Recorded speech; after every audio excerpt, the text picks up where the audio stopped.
Hey yo guys, so we back with another video, you feel me? Please like, subscribe, turn on post notifications, and I hope you enjoy the video. Let's get into it. My boy Astral Dior got a video talking about the type of drugs you should avoid. Now I didn't really know Dior was doing these type of videos. I mean, I knew he was doing them on TikTok and stuff. It's been a minute since I've really watched his videos, to be honest. I used to watch his lives and all that, and then his videos. I don't be having time to watch YouTube like that no more. So honestly, I haven't been checking him out in a minute, but I saw something recently because Don was reacting to him, so I decided, why not check it out? And he got some content that seems like it's gonna be good to react to. So let's go. A can of worms nobody should ever open, but boy can they be a I've honestly been seeing people copy how he even talks and stuff like that. Hence the title. And due to my poor life choices that have almost gotten me smoked and have gotten me locked up, I feel like I'm a pretty good candidate to speak on. Hopefully my experiences can keep any of you dumb niggas thinking of trying them from doing it. But if not, you're a grown ass man and I tried to help. So with that being said, allow me to present to you drugs you should avoid.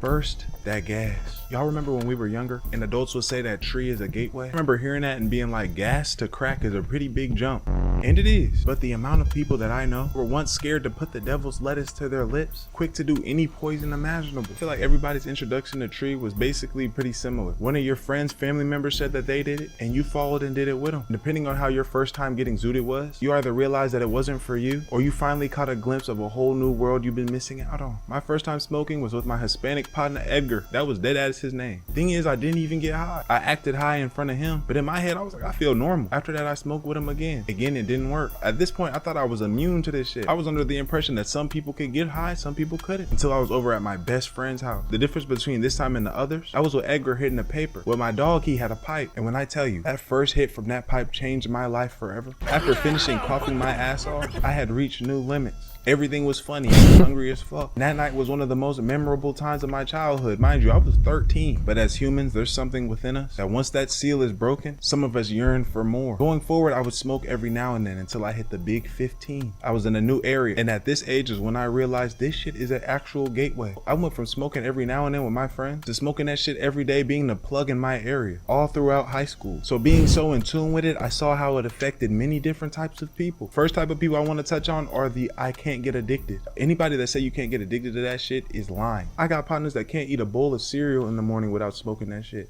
Can't go to a loved one's funeral without being high. Me and my people was finna hoop. I'm getting my bag ready to walk out. He gonna say, hold up, let me roll up real quick. I'm like, damn nigga, we about to get active. We can't do this shit when we're done. And it gets deeper than that. People that be trying to quit after smoking so much be dead ass having withdrawals. My cousin was trying to slow down. He told me he couldn't even sleep. Said he waking up from nightmares and shit. Another sect in the marriage of hoochah community are the motherfuckers that... That's bad. I think like gas, right? I don't know what we can say, but we're gonna say gas, right? It can be a good drug to use, but it just depends on how you handle it, how you are when you do it, how much you do it. Cause that low key, people think it's a safe drug because it is, but it isn't at the same time. Like we'd actually be making people like a little slower. Like the way, if you're black, you've heard this plenty of times. You get off that game because clearly, or stop watching TV, or your grind, whatever. Da da da. Point is, they're like the TV or the video game. It's frying your brain, right? Literally, that's what gas does. It literally fries your brain. Like no exaggeration, it fries your brain. Like the more you do it, the more it actually fries. Like you actually become like slower. Like mentally, like you're just not there. Even when you're not on the gas, you're still like just like mentally, you're still just slower somehow. It's crazy. Unproductive as hell. I've had to explain to niggas, if you took the mental decision to stop chiefing, world would be yours. Nigga call me mapping out his whole day, full of productivity. Tap in with him later, see how his day went. He talking about he got high, got on the game. I ask if I'm trying to hop on. Some people can be productive off that shit, not me though. If I'm not out and about, I'm gonna fall asleep or I'm gonna eat. The last group are the criminals. If you're a consistent tree smoker, there's no doubt that you had to deal with some shady individuals. Because of how tapped in I was with it, I've seen every shady nigga there was. I even was a shady nigga. Anybody I would serve to that I didn't like, whatever they would ask for, they gon' get shorted.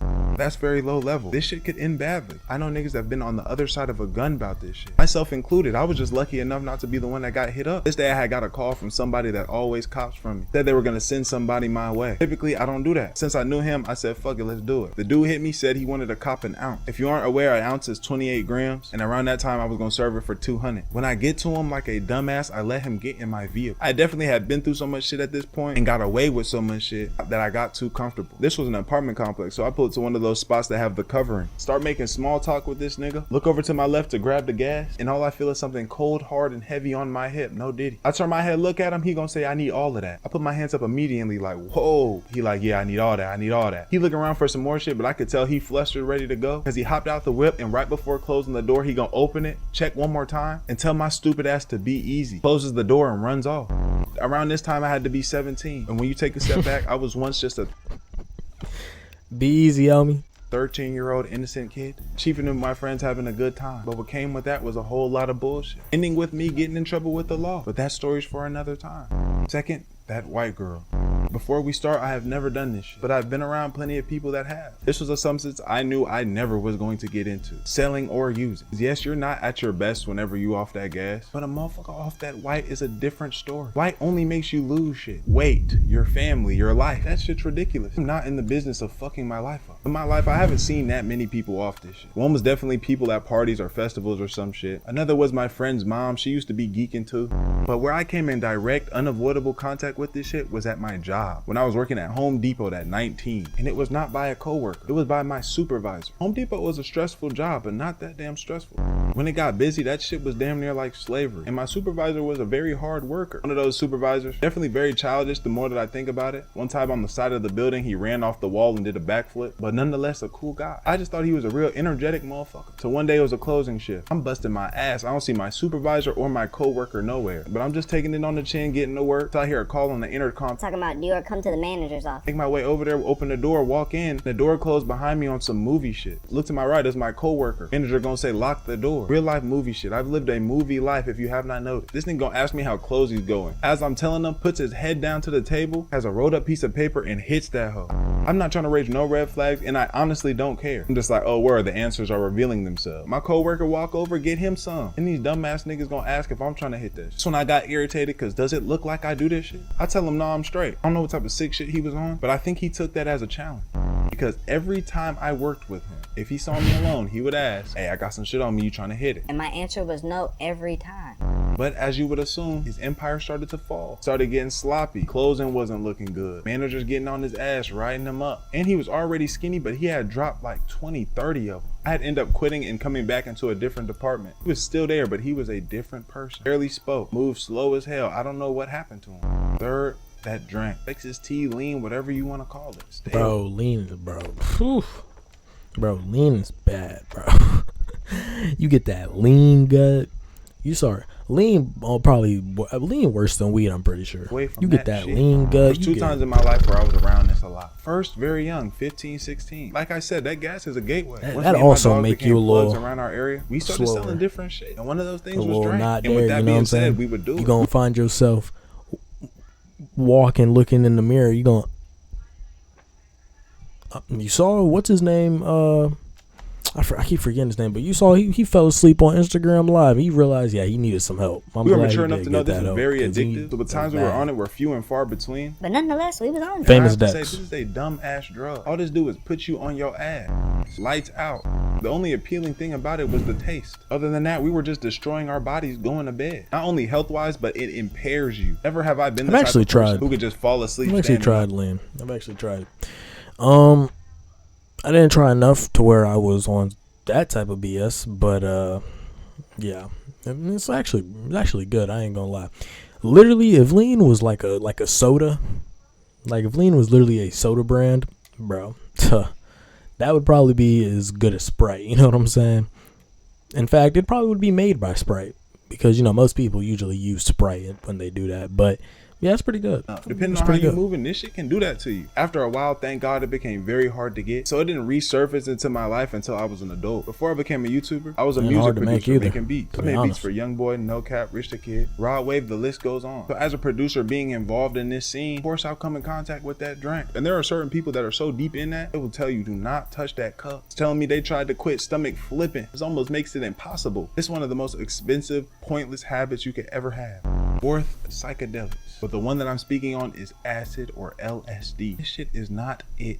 Any motherfucker that co-sign this shit is definitely the world is a matrix ass nigga. And I hate this reality ass nigga because I don't know how anybody can enjoy this shit. Imagine you're watching this video. It looked like the phone screen is melting. That's all this shit does. Makes you hallucinate. You can't even think. I remember in high school, people would come up to me talking about tabs of acid and shit. I was dead ass like, no, I'm straight. I'm good. That shit's too movie hippie for me. Why would I want to do anything like that? But then I got to college and my partner was dating this white chick. Our apartment was a 4-bedroom. All my roommates was in the living room. My dog said we should do it. I just kind of entertained the idea, but that was that. My nigga, that weekend, Shorty actually brought that shit.